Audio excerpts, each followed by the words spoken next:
how to program your LCD screen before your first ride.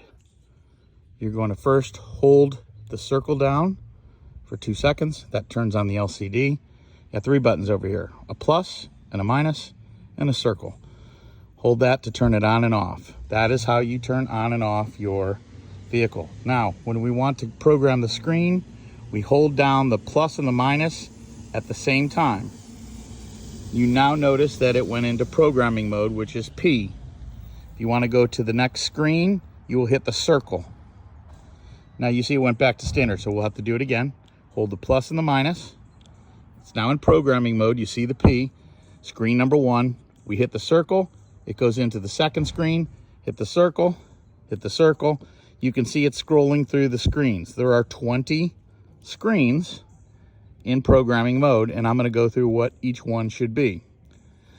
Screen 1 should say 2 down at the bottom, 002. Screen 2 should say 001.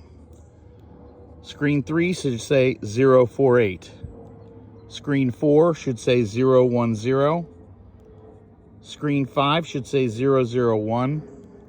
Screen 6 should say 26.5. Screen 7 should say 001. Screen 8 should say 100 or 100. Screen 9 should say 000. Screen 10 should say 002.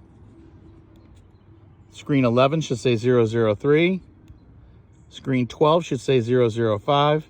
Screen 13 should say 012. Screen 14 should say 020. Screen 15 should say 39.0. Screen 16 should say 0. Actually, that's just your mileage. So whatever your mileage is, it'll show. Nothing to do there. Screen 17 should say 001. Screen 18 should say 100. Screen 19 should say 000. And screen 20 should say 000. Hit it again and it goes back to the first menu. Now, if you want to know how to make it go slower for kids mode, that will be in a separate video. Very, very simple. Also remember, if your screen turns off when you hit these 2 buttons, plus and minus, you can see that it goes into programming mode by the P. If you wait too long, it will go back. And of course, as you can see, it'll go back to normal. There it did. So now you just hit the plus and minus again, put it back in programming mode, and to flip through the pages, you keep hitting the 0. Okay? And to change the value at the bottom, you're going to adjust it with the plus and minus. So that should answer all your questions. Thank you for your business.